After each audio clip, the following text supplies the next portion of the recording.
Mr. Chairman, friends and brothers in this first gathering of the National Conference on New Politics, ladies and gentlemen, can you hear me in the back? I don't know if the Klan is in here tonight or not with all the trouble we're having with these microphones.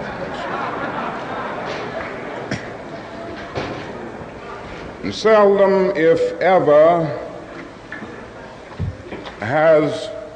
we're still working with it. As I was about to say, seldom, if ever, has such a diverse and truly ecumenical gathering convened under the aegis of politics in our nation.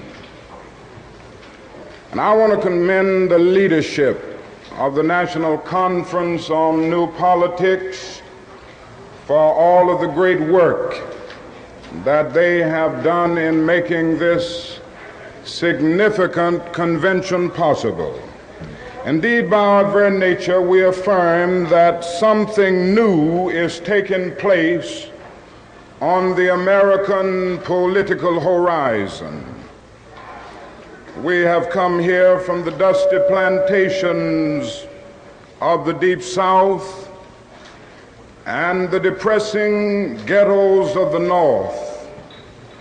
We have come from the great universities and the flourishing suburbs.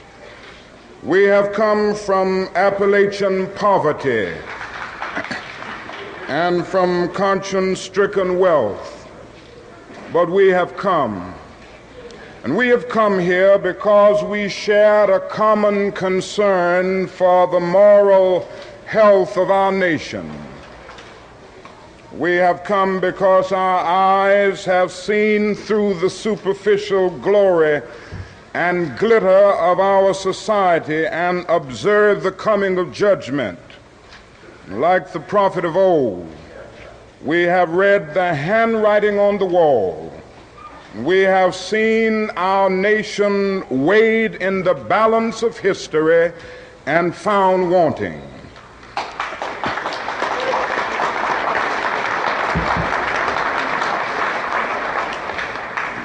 We have come because we see this as a dark hour in the affairs of men. For most of us, this is a new mood. We are traditionally the idealists. We are the marchers from Mississippi and Selma and Washington who staked our lives on the American dream during the first half of this decade. Many assembled here campaigned assiduously for Lyndon Johnson in 1964 because we could not stand idly by and watch our nation contaminated by the 18th century policies of Goldwaterism. We were the hardcore activists who were willing to believe that Southerners could be reconstructed in the constitutional image. We were the dreamers of a dream, that dark yesterdays of man's inhumanity to man would soon be transformed into bright tomorrows of justice.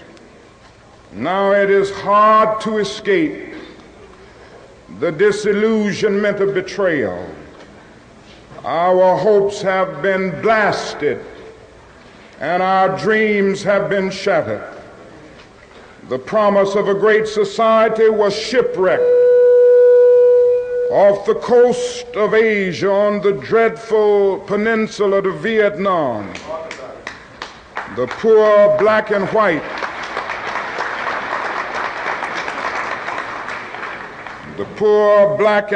are still perishing on a lonely island of poverty in the midst of a vast ocean of material prosperity.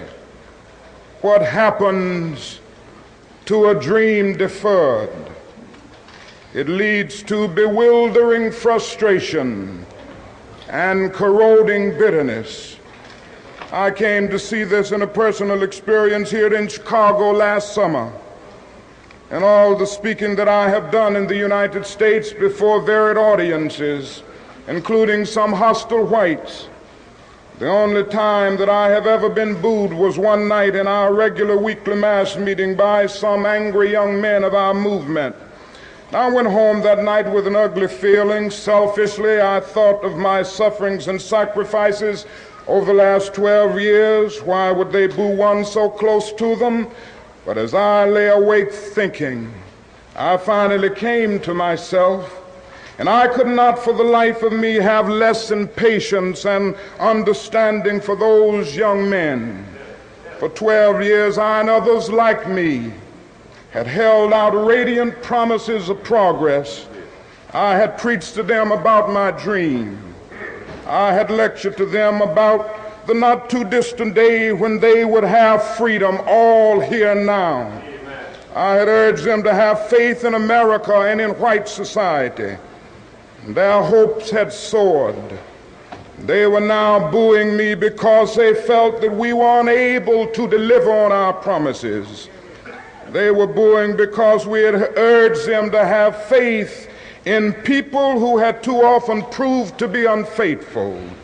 They were now hostile because they were watching the dream that they had so readily accepted turn into a frustrating nightmare. This situation is all the more ominous in view of the rising expectations of men the world over. The deep rumblings that we hear today, the rumbling of discontent, is the thunder of disinherited masses rising from dungeons of oppression to the bright hills of freedom. All over the world, like a fever, freedom is spreading in the widest liberation movement in history. The great masses of people are determined to end the exploitation of their races and lands. And in one majestic chorus, they are singing in the words of our freedom song, "Ain't gonna let nobody turn us around."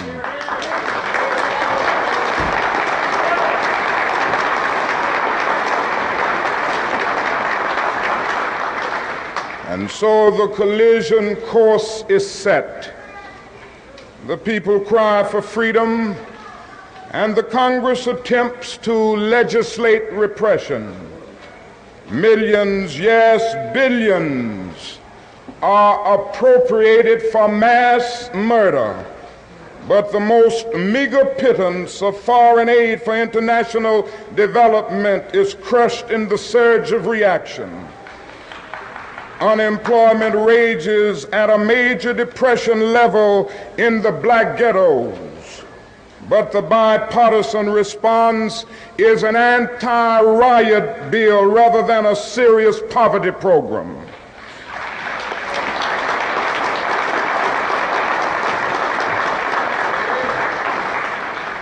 The modest proposals for model cities, rent supplement, and rat control, pitiful as they were to begin with, get caught in the maze of congressional inaction.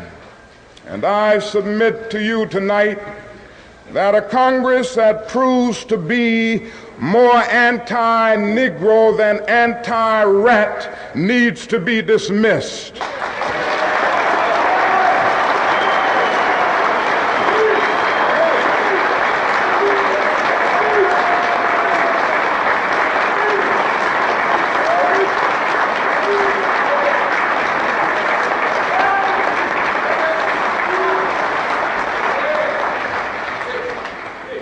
It seems that our legislative assemblies have adopted Nero as their patron saint and are bent on fiddling while our cities burn.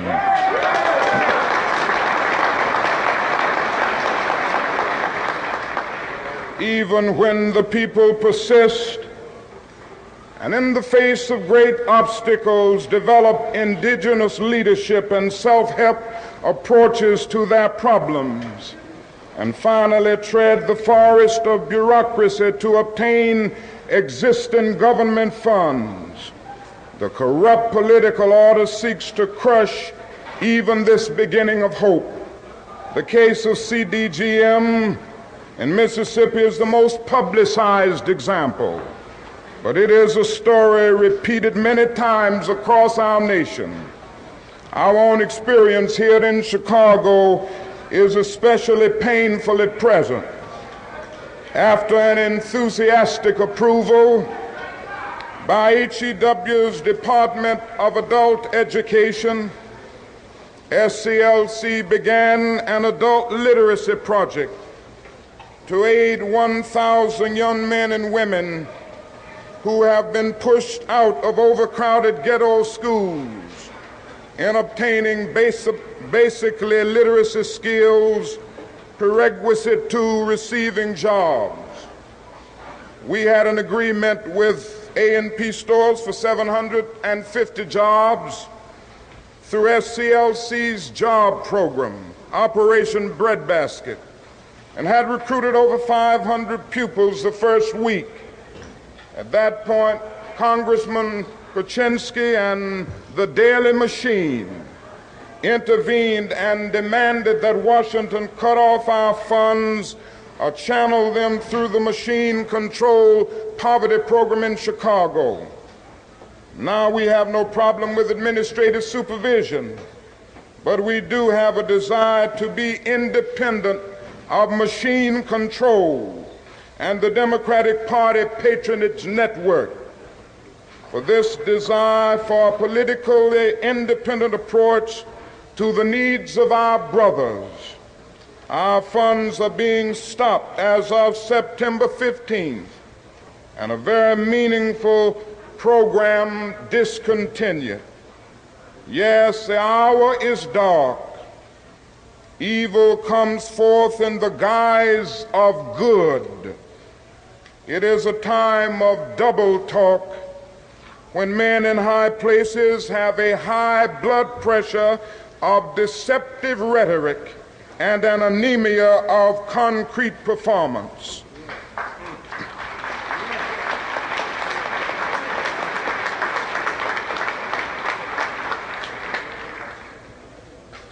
We cry out against welfare handouts to the poor, but generously approve an oil depletion allowance to make the rich richer. 6 Mississippi plantations receive more than $1 million a year not to plant cotton, but no provision is made to feed the tenant farmer who is put out of work by the government subsidy.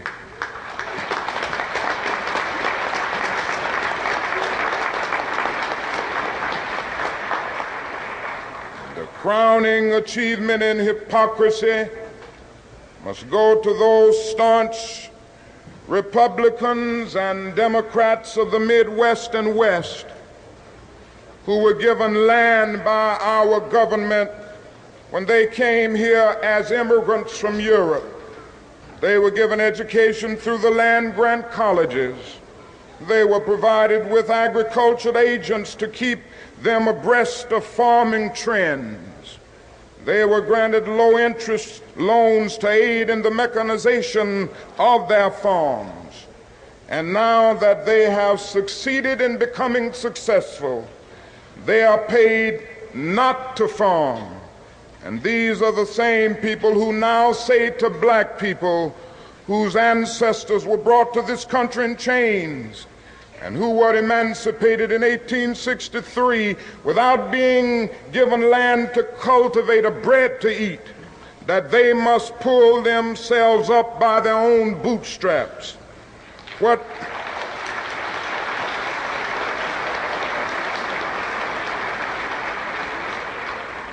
they truly advocate is socialism for the rich and capitalism for the poor.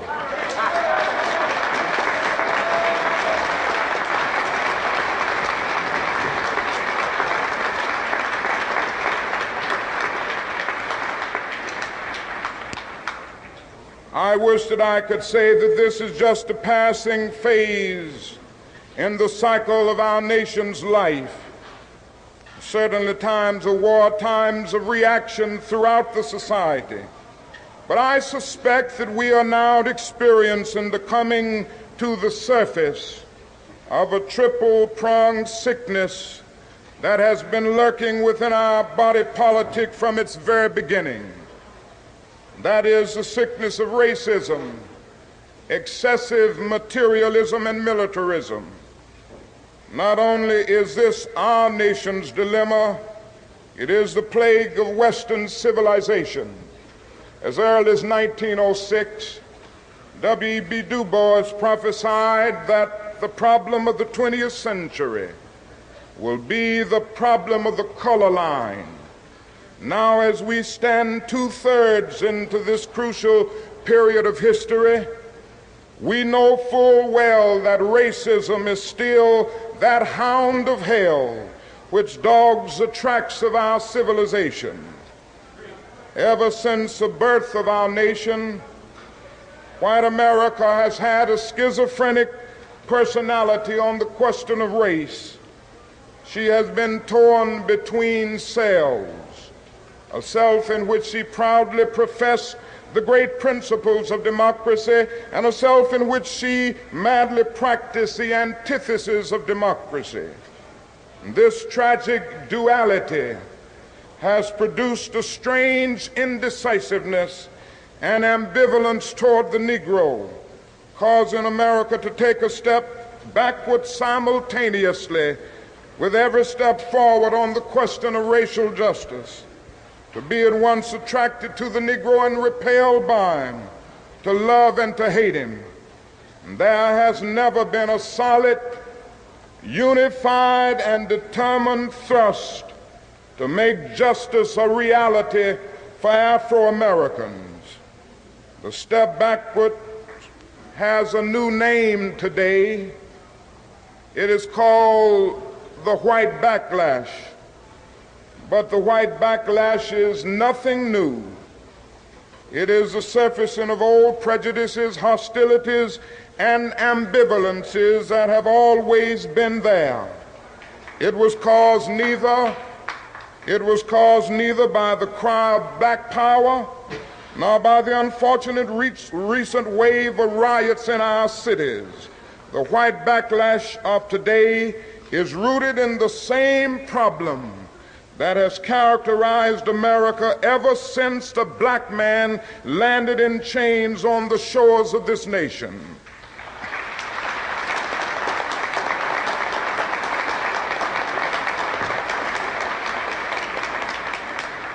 This does not imply that all white Americans are racist.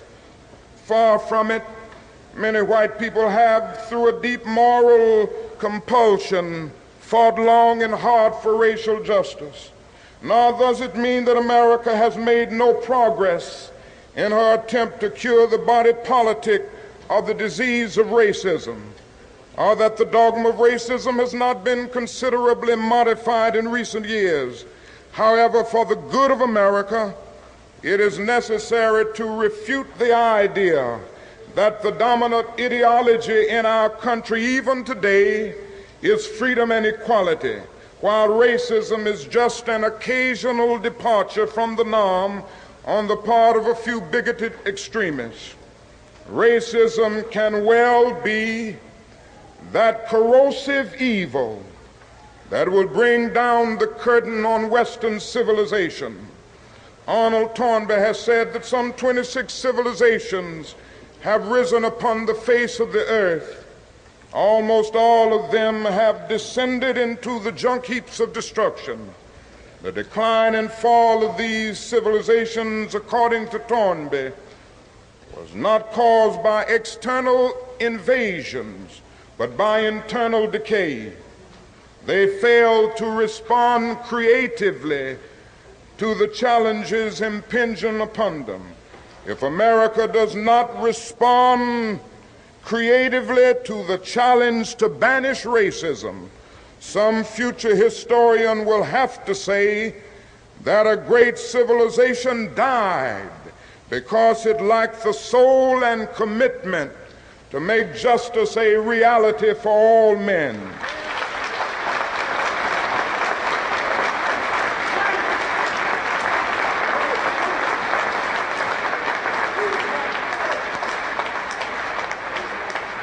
The second aspect of our afflicted society is extreme materialism.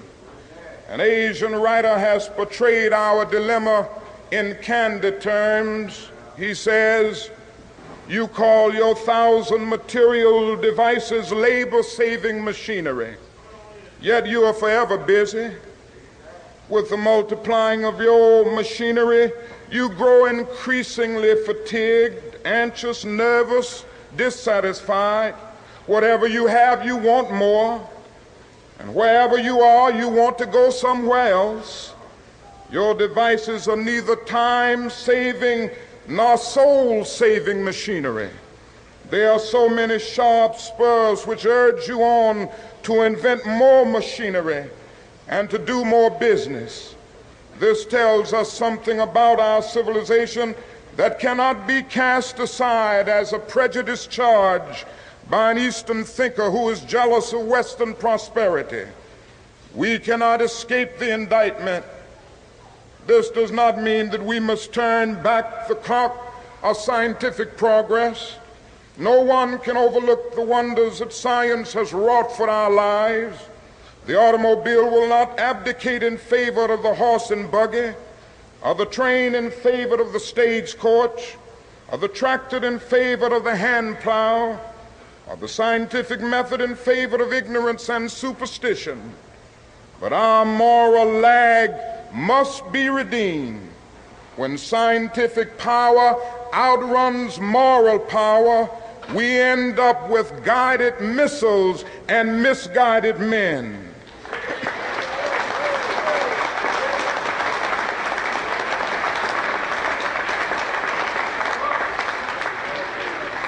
When we foolishly maximize the minimum and minimize the maximum, we sign the warrant for our own day of doom. It is this moral lag in our thing-oriented society that blinds us to the human realities around us and encourages us in the greed and exploitation which create the sector of poverty in the midst of wealth. Again, we have deluded ourselves into believing the myth that capitalism grew and prospered out of the Protestant ethic of hard work and sacrifice. The fact is that capitalism was built on the exploitation and suffering of black slaves.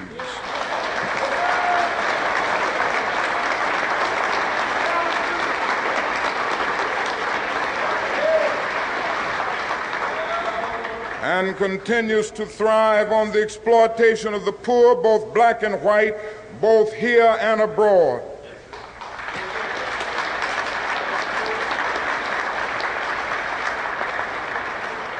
If Negroes and poor whites do not participate in the free flow of wealth within our economy, they will forever be poor, giving their energy, their talents, and their limited funds to the consumer market, but reaping few benefits and services in return.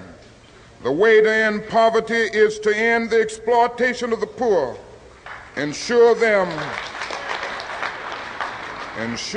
a fair share of the government's services and the nation's resources.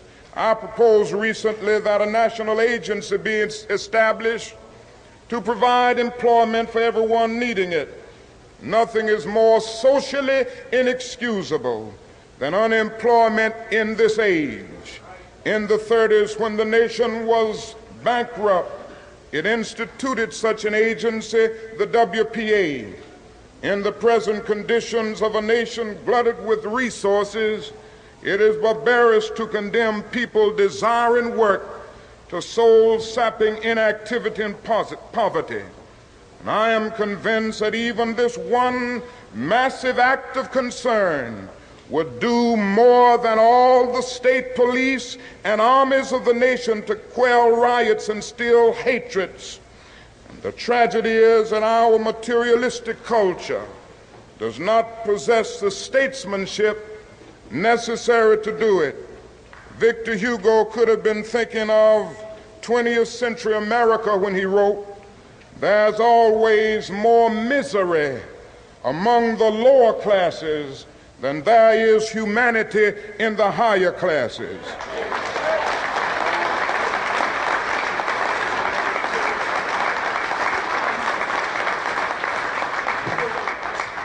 The time has come for America to face the inevitable choice between materialism and humanism.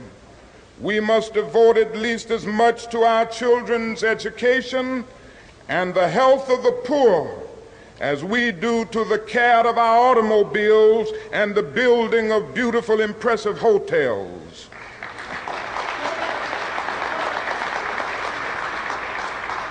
We must also realize that the problems of racial injustice and economic injustice cannot be solved without a radical redistribution of political and economic power.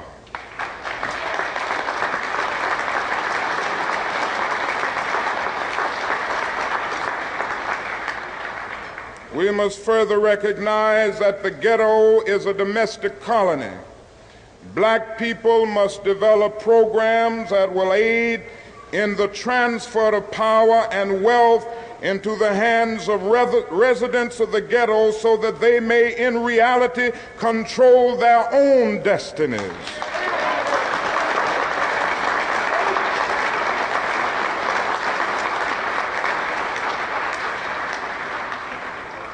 This is the meaning of new politics.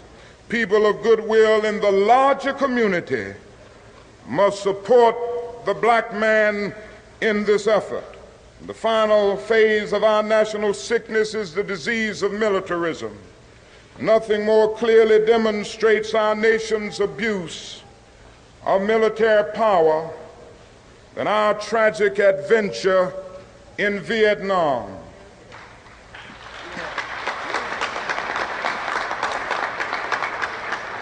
This war has played havoc with the destiny of the entire world. It has torn up the Geneva Agreement. It has seriously impaired the United Nations. It has exacerbated the hatred between continents and, worse still, between races. It has frustrated our development at home, telling our own underprivileged citizens that we place insatiable military demands above their most critical needs. It has greatly contributed to the forces of reaction in America and strengthened the military-industrial complex.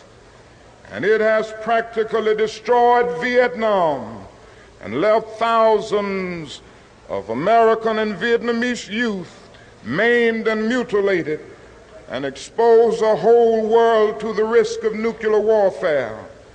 Above all, the war in Vietnam has revealed what Senator Fulbright calls our nation's arrogance of power.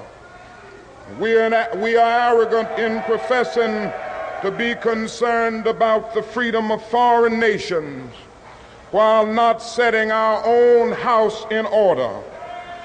Many of our senators and congressmen vote joyously to appropriate billions of dollars for the war in Vietnam.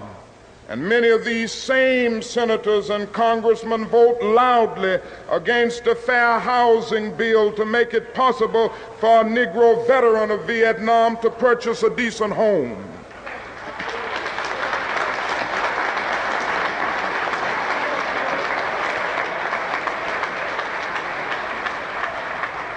We arm Negro soldiers to kill on foreign battlefields, but offer little protection for their relatives from beatings and killings in our own South. We are willing to make the Negro 100% of a citizen in warfare, but reduce him to 50% of a citizen on American soil. No war in our nation's history has ever been so violative of our conscience, our national interests, and so destructive of our moral standing before the world.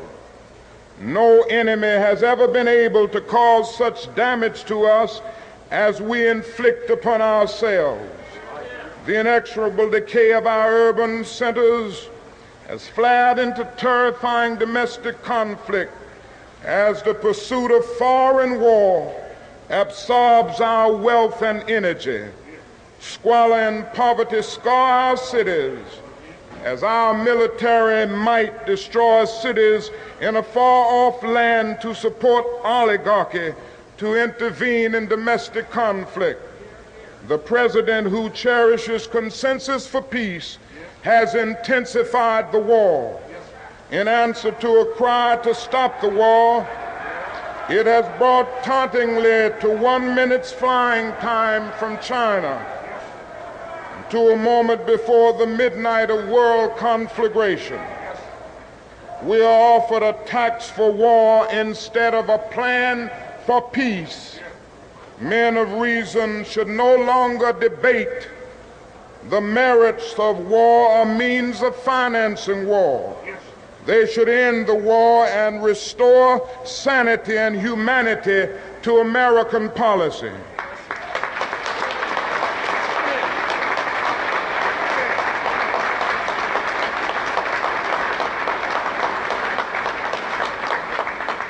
And if the will of the people continues to be unheeded, all men of goodwill must create a situation in which the 1967-68 elections are made a referendum on the war. The American people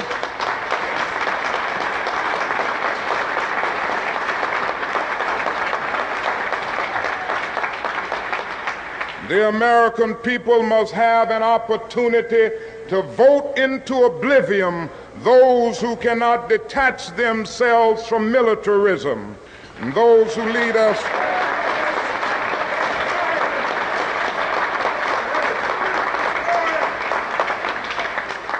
and so we are here because we believe, we hope, we pray that something new might emerge in the political life of this nation, which will produce a new man, new structures and institutions, and a new life for mankind. I am convinced that this new life will not emerge until our nation undergoes a radical revolution of values. When machines and computers, profit motives and property rights are considered more important than people, the giant triplets of racism, economic exploitation and militarism are incapable of being conquered. A civilization can flounder as readily in the face of moral bankruptcy as it can through financial bankruptcy. A true revolution of values will soon cause us to question the fairness and justice of many of our past and present policies. We are called to play the Good Samaritans on life's roadside, but that will only be an initial act. One day the whole Jericho road must be transformed so that men and women will not be beaten and robbed as they make their journey through life. True compassion is more than flinging a coin to a beggar. It understands that an edifice which produces beggars needs restructuring.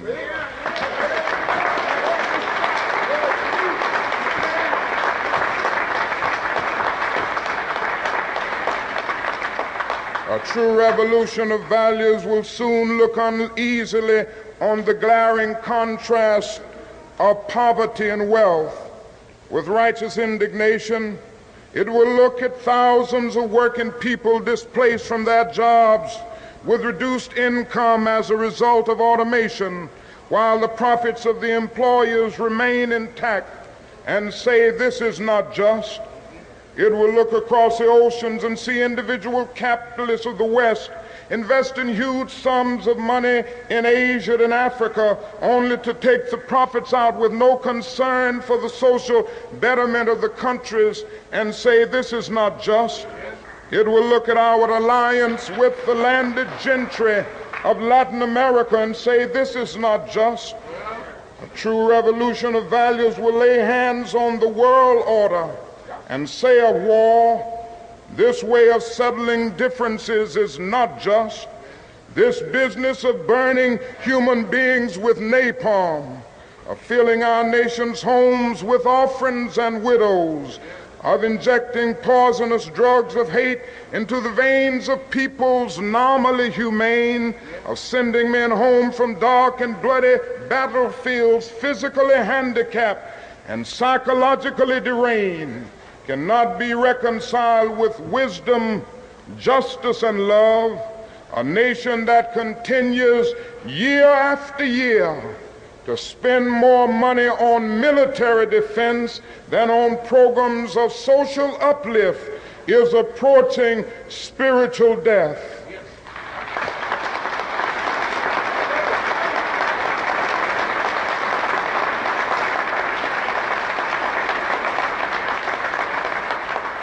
So what we must all see is that these are revolutionary times.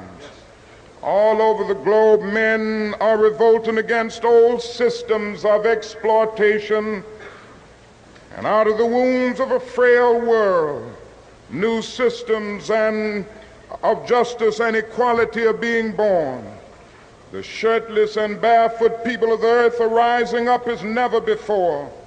The people who sat in darkness have seen a great light. We in the West must support these revolutions. It is a sad fact that because of comfort, complacency, a morbid fear of communism, and our proneness to adjust to injustice, the Western nations that initiated so much of the revolutionary spirit of the modern world have now become the arch anti-revolutionaries. This has driven many to feel that only Marxism has the revolutionary spirit. Communism is a judgment.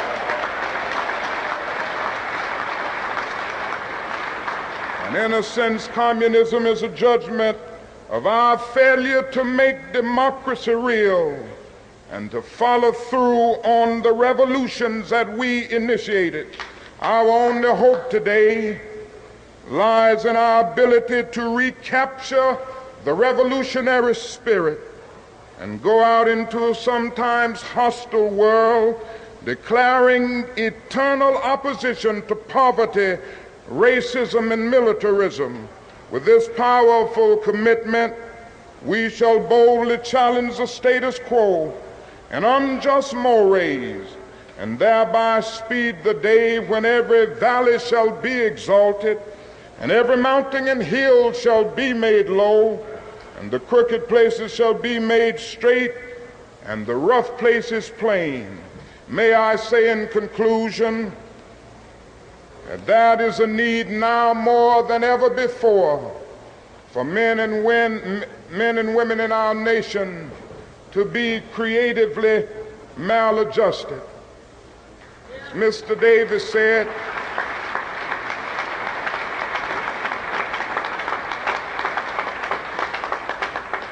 and I say to you that I choose to be among the maladjusted. As my good friend Bill Coffin said, there are those who have criticized me and many of you for taking a stand against the war in Vietnam and for seeking to say to the nation that the issues of civil rights cannot be separated from the issues of peace.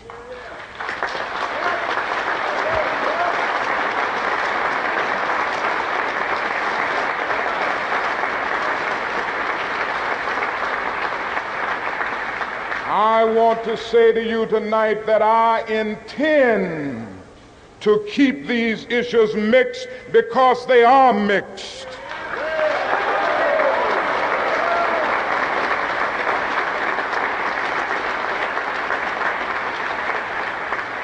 Somewhere we must see that justice is indivisible. Injustice anywhere is a threat to justice everywhere. And I have fought now too long and too hard against segregated public accommodations to end up at this point in my life segregating my moral concern.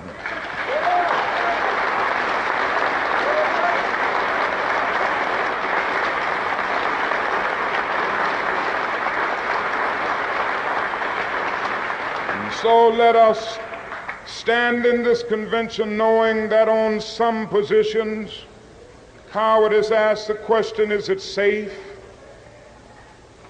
Expediency asks the question, is it politic? Vanity asks the question, is it popular? But conscience asks the question, is it right?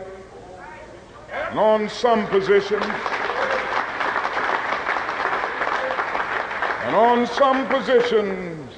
it is necessary for the moral individual to take a stand that is neither safe, nor politic, nor popular, but he must do it because it is right.